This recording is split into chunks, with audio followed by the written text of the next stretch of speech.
Welcome, welcome, welcome to our bonus episode of Revolutionary Rich.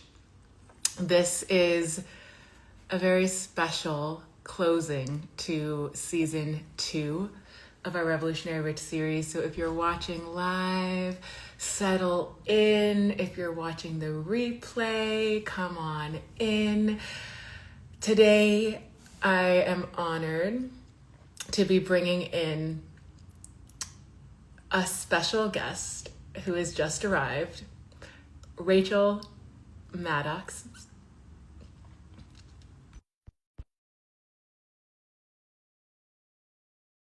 Are coming in for hello. Ooh, that Hi! lipstick is so fun. How's it going? Okay, wait. Hi. Can you hear me okay? Yes, can you hear me? Okay, Okay. perfect. Yeah, totally. Okay.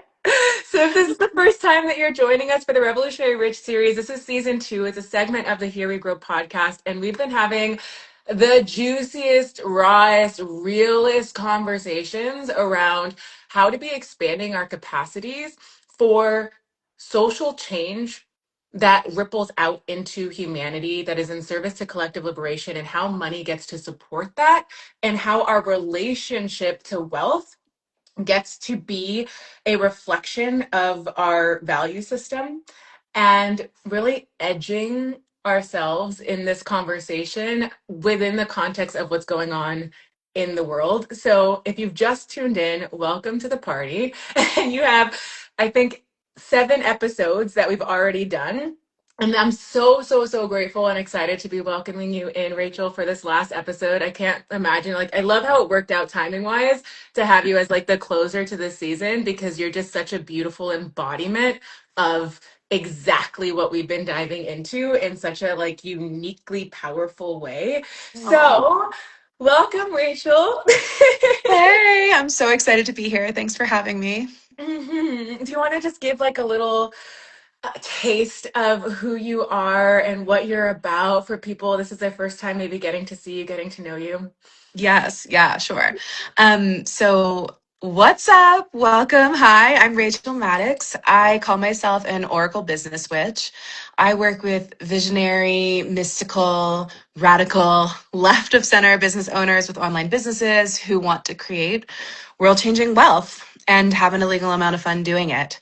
I really believe in the paradox of repair and deliciousness going hand in hand. My background is in personal and collective trauma resolution, and I spent years doing post-traumatic growth work across difference.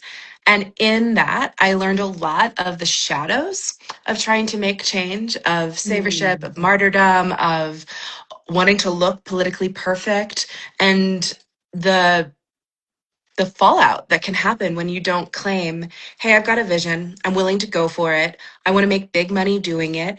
And I want it to be something that serves the world, serves the collective inherently, and also circulates resources and wealth.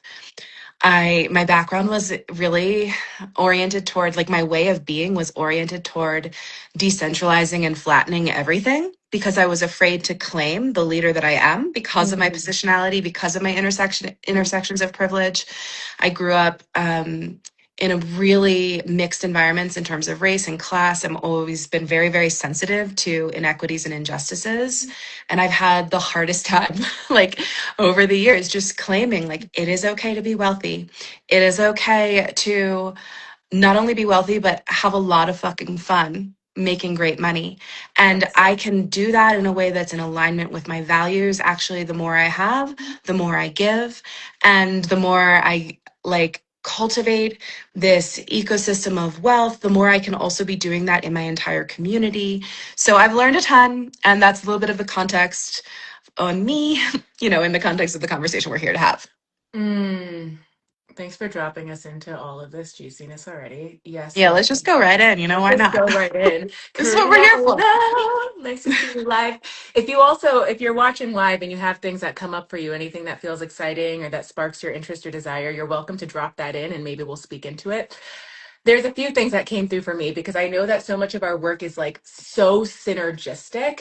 And when you spoke into the shadow piece, I'm like, okay, that's a fun place to start. I'm feeling the shadow realms Let's right go now. I'm straight into just the like, shadow realms because, I think one of the things that's happening right now, I mean, we can think about it globally and then we can think about it just within the US, but we're really being mirrored the shadow of self and the way that, toxic colonial, capital, patriarchal systems are bringing a new way forward by also showing what is actively being collapsed. And then we can know how, both of us we're so passionate about nervous system work and about like the body, how those systems within ourselves exist. And then the work that we do within ourselves to disrupt, to dismantle, and then to create new ways of being and to repattern and rewire ourselves and our leadership is what actually allows for the cultural shifts, right? And then the community is then that microcosm of the macrocosm. yeah. So from that context, what would you say are, the biggest shadows that you're seeing right now? And how have you been meeting them and alchemizing them within your world and within your business? Because I can go, oh my God, I feel like we can go there for like the entirety of this call, but we'll see where we want to play. Well, let me give an example. So the other day, I had posted on my stories like a little whatever video of me kind of dancing to some music because I had just gone to a DJ lesson. And my kid was sick and he was with my husband for like an hour. I took an hour out of my day on Monday to do something for myself. I got a message from someone being like, this is so insensitive in the context of what's happening in the world. And like, here's the thing. Yeah, absolutely. Mona's here. Hi, Mona, my beloved friend. Mona's in Gaza right now, Mm, listening to this conversation. mm, Mona, I wish you were in a home with a roof and lipstick, and I wish this for you. It's mm, unfair. It's mm, unfair. And here's the thing, those of us who are sensitive to what is unfair, we are going to want to shrink our joy, to shrink our aliveness, to shrink our power, to shrink our potential. Because we're like, but so and so who has it harder might see. And it's not fair that they have it harder. And it's true. It's not fair. But the shadow is thinking that you as an individual can save collective oppression. That's also not fair. It's not fair for you to stop yourself from coming into, if you have the privilege and the opportunity to make magic, make money, have fun, change the world, why would you not? Because some people will be sad that they can't. My heart breaks for those people too.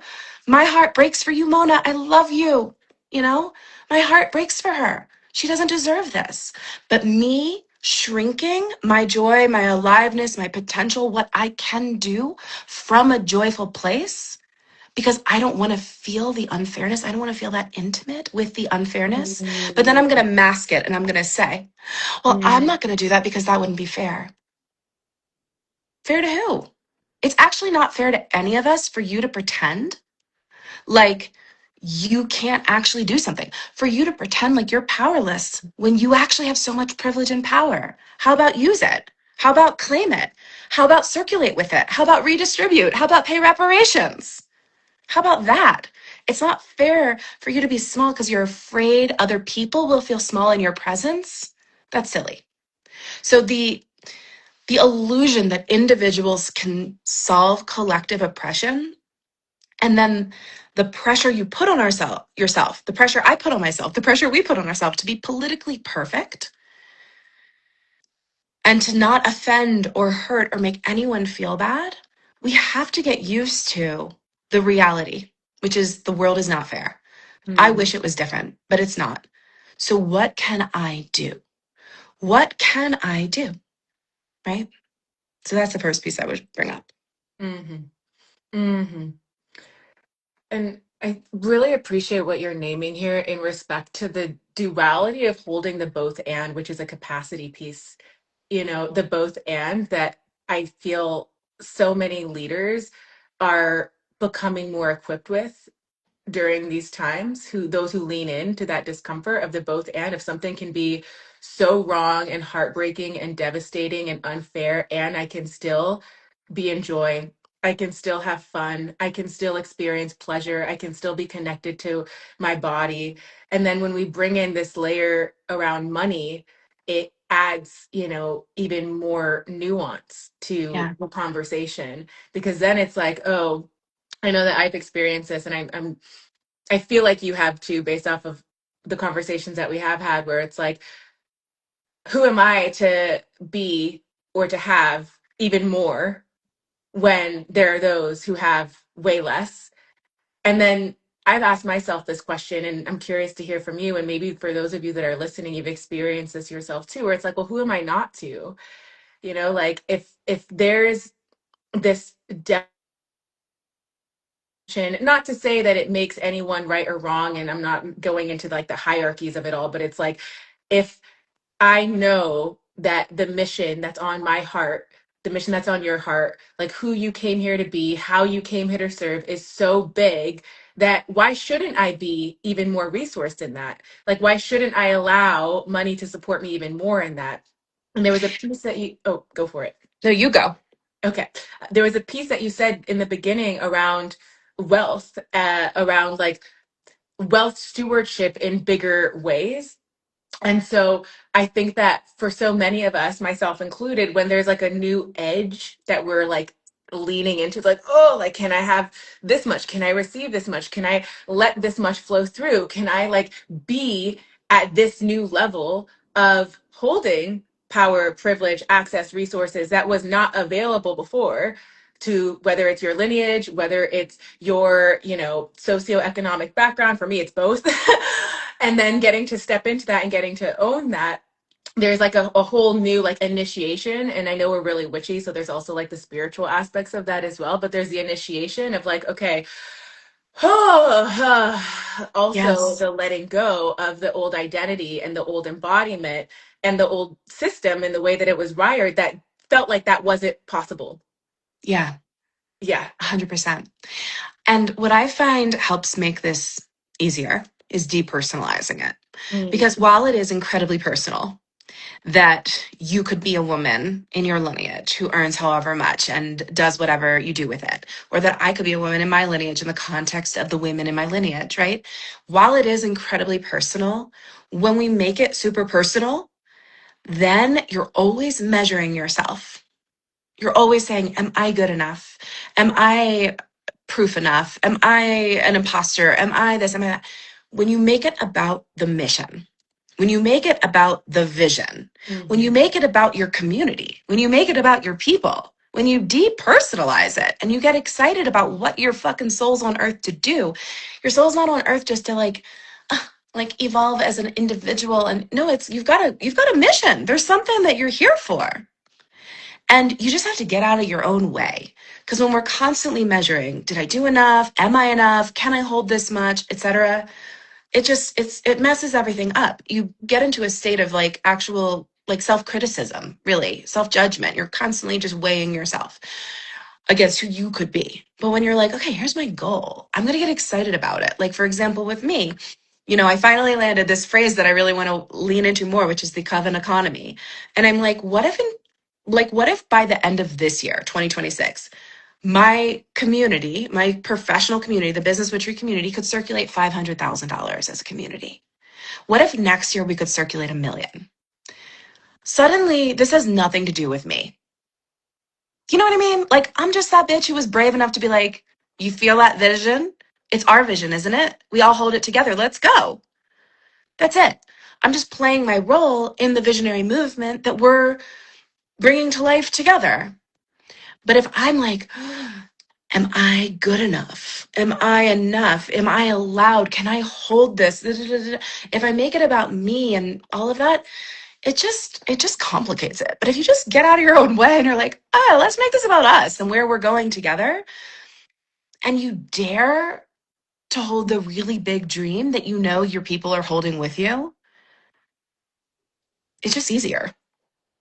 mhm, mhm. I feel like this that speaks into one really, really big piece of this question that's coming through around like the bigness of what's happening right here and right now in the world. And I mean, we can name a few of those things. Right. We There's can't so name, many. there's so many. There's so many. And it's interesting to observe how so many, realities are existing at once right now. And I'll keep it within the parameters of the industry that we're in. So I'll say like the coaching industry, there's people who are like soaring and thriving and just like blasting past old limits with money and with wealth and just like making astronomical, insane amounts of money while the shit is hitting the fan in like so many parts of the world and the US, and we're really being confronted with things that so many of us, I mean, it's not shocking, but at the same time it's like illuminating. And so in that regard, bringing in what you've talked about with mission and vision and it holding us and the way that we are in the we of it. I love it because, in Here We Grow, that was so intentional, like Here We Grow, because it's Yeah. like, it's so much a part of how we're taught to think and individualistic and very like isolated and whatnot. And so when we bring it into the community, when we bring it into the collective, like how would you say in your specific journey right here right now, and maybe even if you want to bring us on a little bit of a journey like from how like where you were to where you are now, has allowed you to hold the complexity and the nuance of like there are people that are making and receiving more money than ever before inside of our work as leaders or as coaches or as space holders or as community builders, while simultaneously we're witnessing the most devastating, like heartbreaking injustice in the world right now. Yeah. Yeah. Well, let's just talk about wealth and equity. The top 1% of the population, the top 0.1% or whatever, it's like 95% men.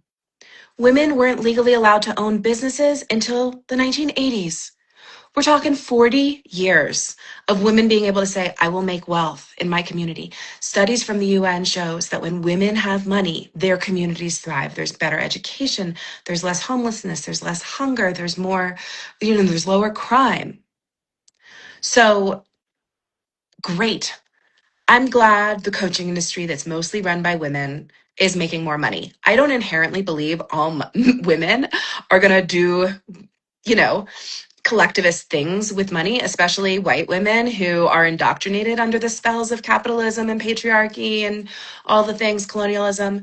But by and large, when women have money in their communities thrive. This is again, y'all, if you're here, go donate some money to Mona. She's a mom of a baby surviving in Gaza right now. And I decide to give Mona my money because I trust her because she's a mom, right? Mm. Like, when women have resources, we spend those resources on our community. I circulate 5 to 10% of my income every single month. So, in the context of the inequities of our world, let's try to shorten some of the wealth inequity gaps around women with resources, women of color with resources. It's also why I circulate to Black single moms and Indigenous women, because they're the people who have the most fucking wisdom on our planet, but the least resources. Yep. And it needs to be the other way around. Women, Black women, Indigenous women, queer women, women with collectivist hearts need wealth to back up our visions, period. And if we're white women growing wealth, we should absolutely be circulating, just because statistically, white women make whatever, it's 87 cents to the dollar of a white man. And like the number for black women is lower, for Latino women is lower. And so women are the ones who take care of our communities. So let's circulate to the communities who don't have as many resources, not because they're not as fucking brilliant, but because of systemic inequities, historical and present tense.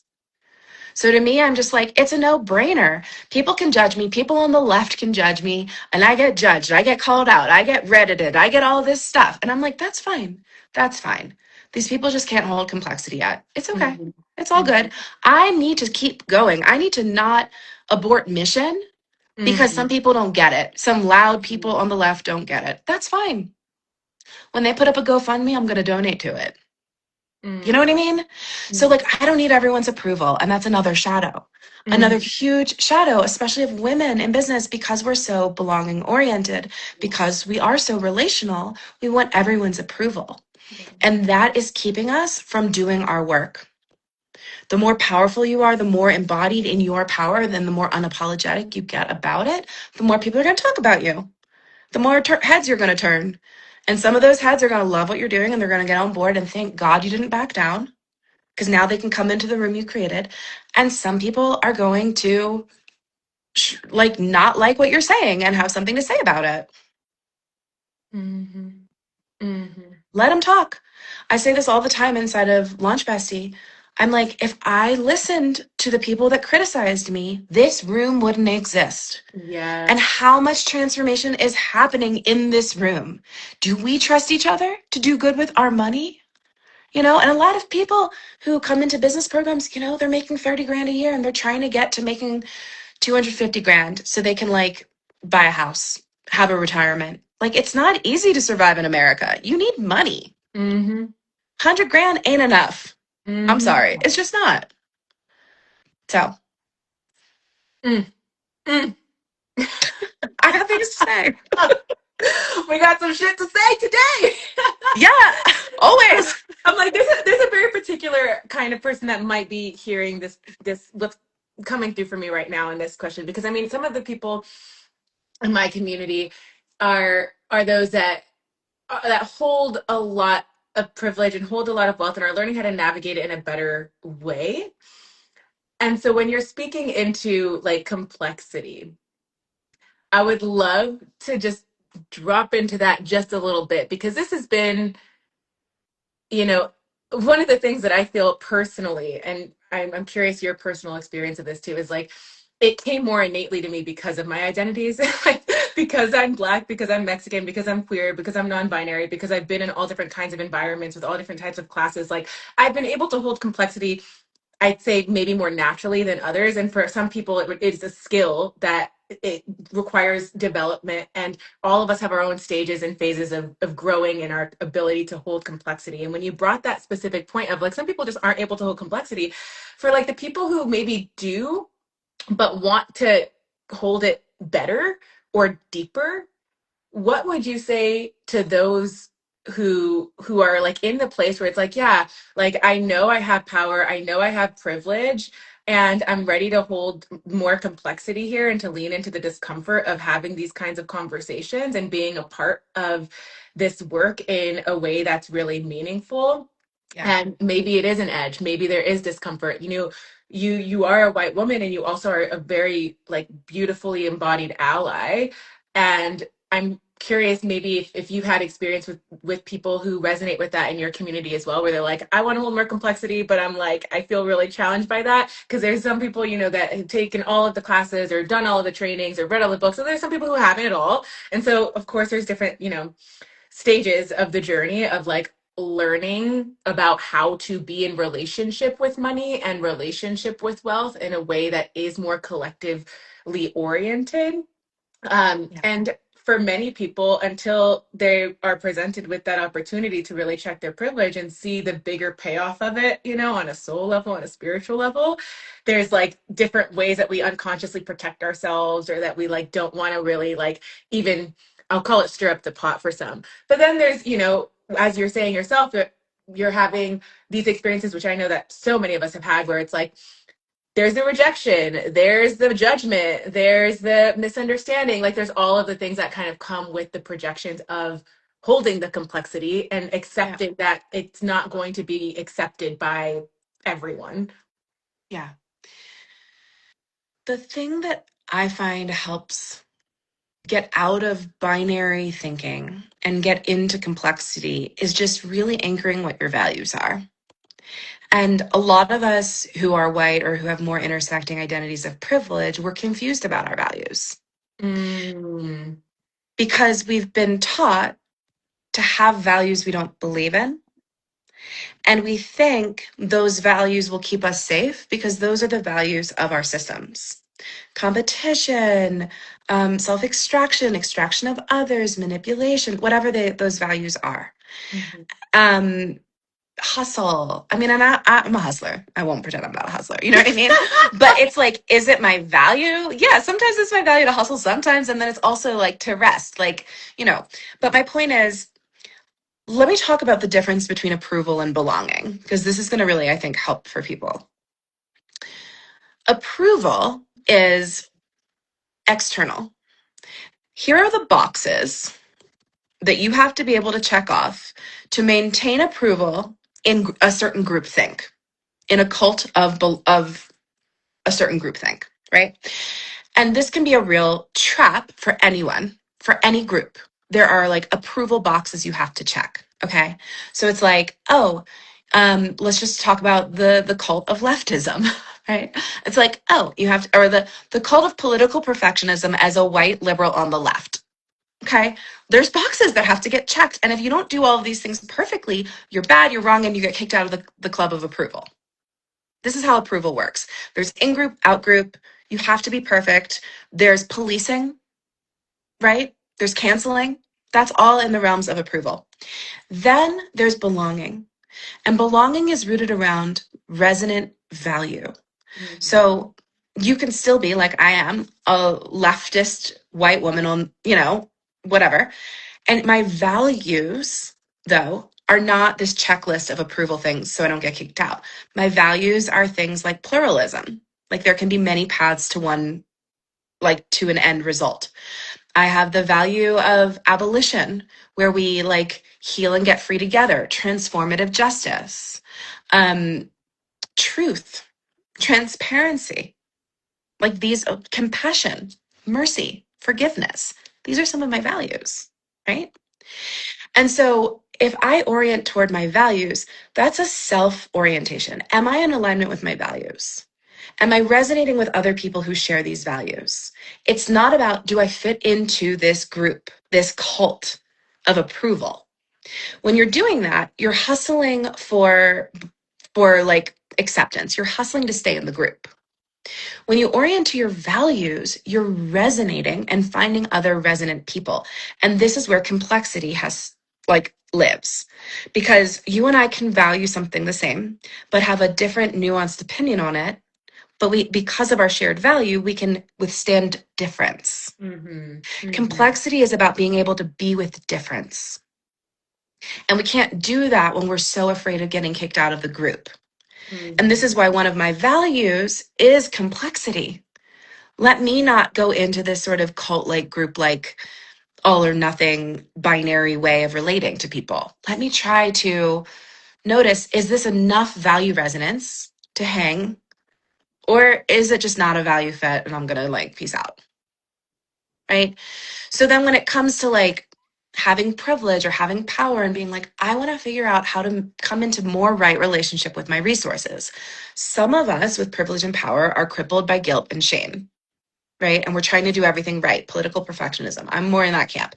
Others who have the privilege and the power positionality wise are afraid of losing it.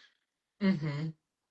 And so we don't really check, am I in integrity with my values? But also the people who are afraid of being canceled or whatever, they also don't check, am I really in integrity with my real values?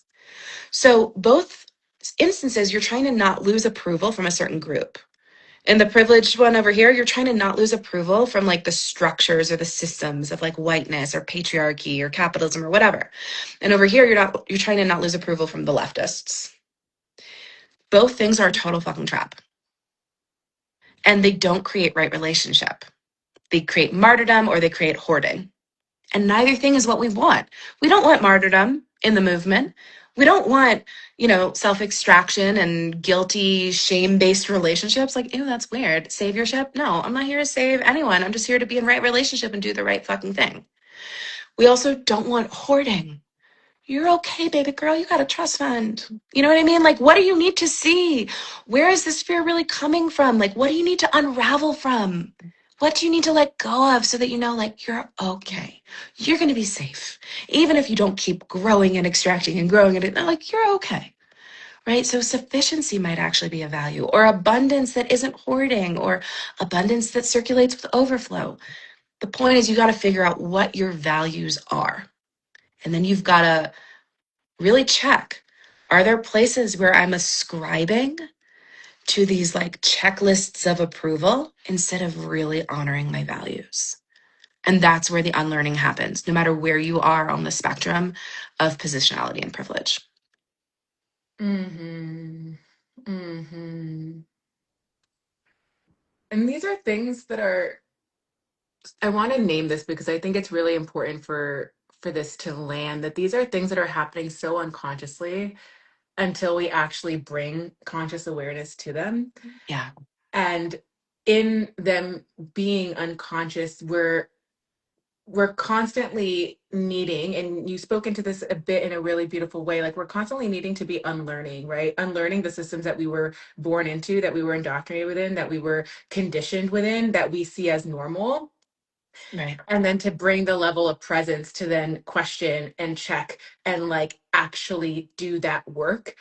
And so I'd love to hear from you, what was maybe one of the more pivotal points in unlearning that you went through that really maybe changed the trajectory of whether it's your business or the way that you show up or you lead inside of your work, where you were coming to contact with the ways that you were navigating your own privilege, your own power, and had the knowing or the realization that you wanted to shift or you wanted to really like change the way that you were holding or navigating or serving or leading. Because maybe, and I know I've had this experience myself and I see that all the time with my clients, especially from all races and backgrounds, but there's a specific kind of thing that shows up with with white women when it's like, oh wow, like I hadn't even realized how I'd been unconsciously perpetuating the very things that I'm working to dismantle. And then Right. like looking within and being like, okay, like this isn't the comfy cozy work that like it's rainbows and butterflies. This is actually like the messy, imperfect, like mucky aspects of like true embodied leadership that only those that are really willing to like rise beyond those new edges face, and then like come into a whole new expression of beingness around this. And so if there is, I know there's so many micro moments and so many Hmm. things that stack over time, and so it's not just one moment, but is there happen to be like a time in your life or a period where it was maybe more, I'll use the word pronounced, than other times where like, oh wow, it was kind of like a wake up call to what it is that we're talking about in this? Yeah. I mean, listen, our responses are like the way that we tend to act is generally a trauma response to the systems. Like our relationship to money, most people, if it's unconscious, it's generally a trauma response to systems of harm. Mhm. So hoarding or running a mile a minute or self-extracting or extracting from others is a trauma response to a system that says only when you have the most will you be safe. Mhm. And then on the other side, saviorship, shame, guilt is also a trauma response, right? It's like, oh no, nobody has enough, but those people don't have enough more than I don't have enough. So let me be the one that saves everyone from the system, even though I'm now self extracting from myself. And I'm now in. So it's all a trauma response. And I think that can help destigmatize and unshame whatever's going on. For me personally, like I said, I fell into more of the saviorship and shame and guilt category. I mean, I started my business, I ran it on the gift economy for 2 whole years. Let me tell you, your girl had -$12 in her bank account chronically. You know what I mean? Like, I feel you. Literally. I was like exchanging nannying for Ren and had -$12 and could not buy groceries, right? And then it's like, okay, no, I'm gonna have a business, right? I'm gonna buy my way back into the world of money. I'm gonna do mentorship. I'm gonna like invest and I'm gonna like take a leap. And I did, and I leapt past the point of no return. I like did like 35 grand in 1 year on investing in like writing my book and the best mentorship and the best apprenticeship and everything. And that year I made 65 grand, and that was awesome. That was epic. Like, and then I'm like, okay, now I do trauma resolution, right? And I'm like in there doing the thing, changing women's lives, people who are like wanting to die to like never feeling more alive. For 7 years, I did personal and collective traumatic or post-traumatic growth. I had a year where I made $500,000 as a company, but I only kept $80,000 because I had a team of 22 people because I refused to hold the power I really held.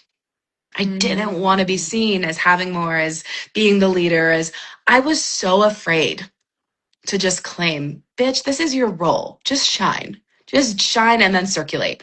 So I decentralized everything and I never had enough for myself. And it was this chronic self extraction. And then after all of that, paying everyone on my team hourly more than I was paying myself, I got called into an accountability process for something that didn't happen. And I was expected to pay for it. I was expected to bend over. I was expected to be guilty until proven innocent. And that was, and by the way, there was two people, involved. One person was like, this person's crazy, like this isn't happening, two women of color. And the other one though found this accountability place. They're like, you need to pay for this. I paid for it. I did all this stuff. And then I realized this is absolute insanity. That was my breaking point. I was like, I can keep 22% of my entire company's income. I can make all of these jobs for, including you, for all of these people in my community. I can pay you a better hourly rate than I pay myself. I can be uplifting these concepts. I can be in deep relationship. I can be in truth and transparency and humility and care. And you're still going to bring your collective trauma and project it onto me as an individual. Mm. And that's when I learned I have values that are different than this. I value repair. I value mercy. I value also like it can't just be about the groupthink of right and wrong. This group's always right. This group's always wrong. That's just not, it just doesn't work. It's not truth. I value truth. I value truth. And I value collective repair. And I value these other things. But without truth, we're getting into some really shady dynamics. And I had to like years and years and years of deconditioning my trauma response, coming into not only is it safe for me to have power, but people who don't see what I'm doing with my power and who want to say I'm doing something I'm not doing, no, thank you. I have people around me who check me. I ask to be checked because I care. Because I care. But I do not value political perfectionism. I value paradox. I value hypocrisy. I value it because it's Mm. inevitable. Because you're a Mm. hypocrite too. Miss preaching over here about healing justice and reparative, da da da. But over here, you're like behind the scenes, you're super punitive.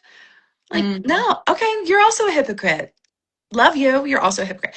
So I have just had to like break these shackles of the hustle for approval. And it's hard. It's hard because I want everyone to have what they need. But I also had to let go of I can't save the world. I can only do my part. I can do my part. And the best way I can do my part is by being fully in my power and by continuing to unlearn and continuing to ask to be checked and continuing to ask for honest mirrors. But I can't walk around with guilt and shame for being born how I was born into the conditions I was born into. I don't wish that for anyone. I wish for each of us to be self-examining, to be really asking, is this a win for all or just a win for me?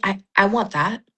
But that's not the same thing as walking around with guilt and shame. Guilt and shame don't transform the world. Nuanced, right relationship with power, creative visionary power, and others. That's what transforms the world. So Mm. Mm. Guilt and shame don't change the world. they do nothing. They don't. They're reminders that we need to give ourselves and each Right. other.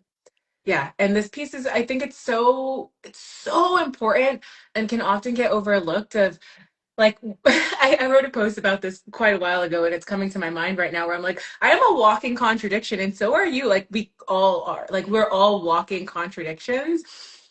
And that's a part of being human. And it's also a part around like decolonizing ourselves because perfection comes from colonial, programming, the idea that like we are not flawed in our humanness, and that doesn't leave room for growth because it Totally. also, the punitive punishment way of at least in the Western society, but of course in other parts of the world, where it's like we stunt our own evolution when we're like making ourselves wrong for where we're at. And so there's this ownership and this radical responsibility, but that's where that compassion comes into the question as well, where it's like, oh yeah, like I do make mistakes all the time. I am messy, and let that be liberating and let that be something that's embraced, while, of course, on the path of continuing to work and like check and like have the kinds of reflections and have the kinds of feedback that allow us to see ourselves more clearly and then act appropriately and respond accordingly.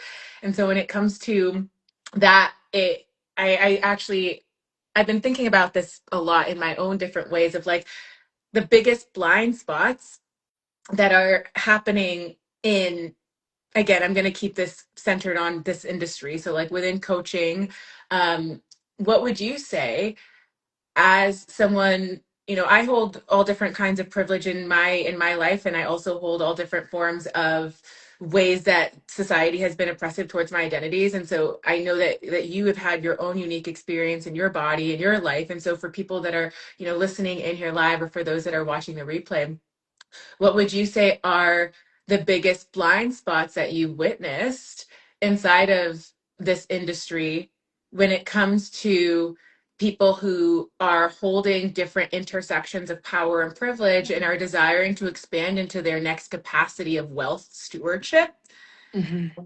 that maybe have prevented them from really stepping into that? Yeah. I think in general, it is the over identification, not just like with your identity, but with the groupthink that forms around it.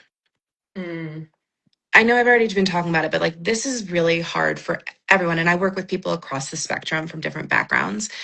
None of this is to deny what reality is and has been in your lineage, in your lived experience, again, from any kind of positionality. But the fear of losing belonging to the group that society would ascribe you to, mm, that blind spot, that is so massive because we associate approval with safety. mhm, And, this is very kind of integral theory. It's like the more you move into a more integral kind of orientation to self and the world, the more you don't need approval from whatever the group is. And you're looking for cultivating resonant belonging. So I think the blind spot is, if like we want to just make a blanket blind spot for everyone, it's this blind spot of like, how are you attached to the rules of people in identities that you hold? How are you playing by the rules of people who have shared identities? And those identities can include things like I say, like I'm a leftist, right? Well, there's a lot of rules on the left, you know? mhm, How, right? Like, and am I willing to break the rules? Am I willing to break down the identities and talk about my values? Now, again, that doesn't erase my intersecting identities of privilege and oppression or whatever. Like it doesn't erase those things. That's not what I'm saying. I want to be very clear. What I'm talking about is the rules that make it so that no one will ever be mad. This walking on eggshells to try to be perfect so no one will ever be upset, no one will ever be mad, no one will ever tell you you're wrong, no one will ever call you bad, no one will ever try to kick you out of the club, the cult, whatever it is that you're a part of. That blind spot is keeping you from your next level. That lack of shadow work is keeping you from your next level. Mm. Because really stepping into stewarding more wealth, circulating more wealth is going to require more and more complexity. And so you've got to be willing to say, those rules are not important. Those rules are not my values. Oh, a little part of that rule is a value I have, but you have to let go of rules and orient to values. It is required if you want to make a lot of money and you're somebody who has a collectivist orientation, because that is currently against the rules. People who Mhm. are community oriented, people who are communally oriented, collectivistly oriented, you're not allowed to want money. That's the opposite of what we're trying to do. No. So you have to be like, actually, that's a rule that was created. That is not true, right? The truth is there's a value I have of everyone having what they need, right? That's a value. Sufficiency for the world, abundance for the world. Okay, for me to get into that value, I have to break this rule. I have to make more money. I have to make more money so I can circulate more money. I have to make more money so I can be in abundance. I have to make, like, I gotta have to break the rule. So, what are the rules that you're unconsciously ascribed to because they gain you approval in your cult, the cult of identity, the cult of whatever the fuck? And break those fucking rules, orient to the values, find other people who also hold the same values, not the same rules, the same values, and encourage each other to be brave as fuck. Mm. So fucking good. That just like lit me up on my inside because there's a part of me that's like, oh my gosh, if anything could encapsulate this whole series, break the fucking rules. I actually would love, if you're watching the replay of this, let me know, DM me what rule you're breaking after listening to this, because I feel like this is something that once we set ourselves on like fire with in a potent way, and we just become like more active rule breakers, like this is, we talk about world changing wealth, like this Yeah. is what it is when you surround yourself by people who are breaking the rules and create your own sense of belonging within a value system where there's coherence and resonance. This is revolutionary rich. And then let money support that in bigger and wilder and juicier ways, and then steward it and let it circulate in the world. Yeah, So totally. simple, easy I mean, peasy. we're on the front, in a lot of ways, we're on the front lines. And again, because of my value of pluralism, there are other front lines to be on. There are activist front lines, there are mutual aid front lines, and I try to be in solidarity with other front lines that are moving toward the same vision. But, revolutionary, what are you calling it? Revolutionary rich? Yes, that's the name of this series. Yeah, revolutionary riches and world changing wealth. Like, this is a front line because the rules of you're not allowed to want money or like money or have money if you're on the left have been so indoctrinated that, like, saying no, there's a different kind of wealth and resource and riches that we can all aim for. This will become normal at some point. Like, mutual aid has been normalized. Like, this will become normal. It's just not yet. And then they'll make rules about how to do it right and how to do it wrong. And you'll be like, y'all, you're missing the point. It's about this other thing, but that's okay. Right? We are evolving as a human species. We are evolving out of binary approval, but a lot of us are still living there. And a lot of places in the world, like, it makes sense why we have so much fear. It makes sense why we're afraid to break the rules. Because for so many of our ancestors, breaking the rules was a life or death thing. Yep. And it still is in so many places in the world. Yep. And again, ever more reason as women to be like, I'm going to make money and send money to those women in those other places in the world where they can't do X, Y, Z at all. Mm-hmm. Just because they're a woman, right? Mm-hmm. So yeah, let's break the fucking rules. Make some big money and move it around. So good. One of the ways that I love to close our episodes of our Revolutionary Rich series is by asking what feels in your life right now to be the most revolutionary rich. like the thing that feels like the most revolutionary, like Rich in your rich, life. like Whatever, you what can feels let most it revolutionary land. and rich. What is feeling the most revolutionary rich about your life right here, right now? Maybe it's something that has taken a long time coming, or maybe it's something that you've just already anchored in, but you're feeling it in a new depth, or maybe it's something that is like recent and fresh and exciting. But whatever and however that resonates in your beingness or in your body or in your system of like, yeah, this is feeling the most revolutionary rich right now for me. I mean, there's like a few things, you know. Go off, sis. I mean, one is like for me because of my way of responding to the systems, like it is actually revolutionary that I get take myself to a DJ lesson. Like that's why it was a perfect moment of reflection where this woman's like, I'm like, oh, okay, cool, yeah, like that doesn't bother me at all that you're judging me. Like I'm so glad I'm centering myself in my life. Like that's actually a revolution for me. So Fuck yes. many blessings to your life. Like I Are want you you to be well. DJing I want next you to year? be able to go to DJ. So yeah, exactly.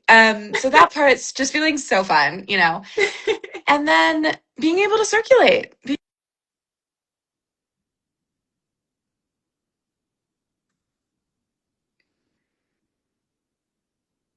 Okay, there we go. My little time limit went off. Um, and then just being able to circulate. I've circulated over $10,000 already this year to people around the world, in the US, like just being able to contribute to mutual aid and pay the highest tier of the land taxes and indigenous land taxes where I live. And we've been, and also having time, like it's really about time too. Like my community, my husband and I have organized like anti-ice rapid response network. We've been hosting weekly activist meetings, and that's because we've had the time. Like on Fridays I can take the time I need to plan shit and to get stuff together. And so part of wealth, like is time, is choice, Yep. is freedom. Yep. And being able to put that toward our community has also been really great. And so I think it's just the both and of like, I have enough, I have an abundance of time, money, resource, and I can also circulate that abundance to the places that need it. Yeah. Mm. What about you? Ooh, yay! I always get surprised when I'm asked questions back because I get in a flow of asking myself. Yeah. Okay, this is good. This is nice. This is actually beautiful to end the season with me getting to Yeah. respond. Thank Yeah, let's you. hear. Oh my gosh. Ooh, do I want to share this? Okay. Ooh, this has been Share. kind of a secret. Should I share it? It's a secret. I think your call. Okay, I'll share like a little tiny bit of it. Yeah. So you know that I've been pouring blood, sweat, tears, magic medicine, like my whole heart and soul into Here We Grow Live, and it has been coming to life in like the most powerful fucking way with extraordinary change makers. And what's feeling the most revolutionary rich is the way that the mission of Here We Grow itself is so anchored in all of the ways that the experience has been building, like beyond my own, like limited self. Like the Mm. way that people and experiences have like woven in. Like for me, it feels the most revolutionary rich in the surrender to divine, like the surrender to God, the surrender to spirit of something like so much bigger than me. And we have this extraordinary nonprofit initiative. That's an aspect of Mm, it that I haven't told anyone about yet. that's With amazing. yes, yes, with indigenous elders from the area that we'll be in. So it's really tying in like local community and land and Mm. like regenerative wealth in form. And it's so beautiful because I couldn't have even like expected or imagined or planned for it to happen the way that it did. And it's happening in a way that I'm just like Oh, so fucking excited and turned on by. So for me, what's feeling the most revolutionary rich is the way that I've witnessed this like stretchy, edgy, big thing that is Here We Grow Live, like been calling in the like most phenomenal humans, and then like showing me how much bigger everything is than me, and like collective power, like community power, and like Yes. bringing in, I'm Mexican indigenous, so like to be bringing in that element is so near and dear to my heart. And I haven't seen any kind of business or leadership conference or summit or anything like that that honors the ceremonial aspect in that reverence of way, especially like connected to the land and the local community. And so I'm feeling really, yeah, I'm feeling the revolutionary richness of that. Like the way that the give back and the circulation is like Mm. embedded into the actual like immersion and then goes beyond it. Yeah. Mm. That's so beautiful. Yeah. I I love haven't that. told I love anyone it. that. This is the first time it's being shared. I wasn't gonna Oh, share it, but I'm like, you asked and that's what came up for me. So I'm like, fuck yeah, yeah. let's fucking share Hell it. yeah. That's incredible. That's so, so, so beautiful. I love that. Yeah, thank you for asking. And Yeah. thank you for being here. I adore you. I'm so grateful for all of the wisdom and the beauty and the magic and the medicine and the insights that you brought into this conversation and how deep we went. And I know it's just like the beginning of so many more really juicy conversations that we get to be having. Yeah, totally. And thank you for doing what you're doing. I think it's so beautiful and needed. And I feel you following that soul call. And I just pray for all of the resources and people and divine connections to just keep lighting your path. Yeah. Thank you, beauty. I appreciate you. Thank you for being our last guest of this season. What a beautiful way to close off season It was two of incredible. Revolutionary Rich. And for those of you that have really resonated with this or something sparked within you, or you have something that you'd like to share, feel free to send a message and let me know what landed for you. And if you would love to join us at Here We Grow Live, at this point, we are 42 days away, which is insane. And spots are filling. It is a very selectively curated space. And so we're going to sell out. And if you are interested or curious, you can DM me for the link, or you can drop HWGL on this and we'll send you the link right to your inbox. All right, dear loves. Oh, I wish I could come. I'm so sad I I know. can't. You'll be there next year. You'll be DJing. I am manifesting you as a DJ next year. But it's not just DJing, it's like a ritual DJ. It's like Yes. I'm DJing, or, I pre record the DJ set and then I guide you in a ritual. So let's do it next This year. sounds so fire, and I'm 100% down for this to Do happen. you live in San Diego? Is that where you I live? don't. I Mm. was born and raised in California. This is like a Hmm. little side story. I was born and raised in California, and my dad grew up in San Diego.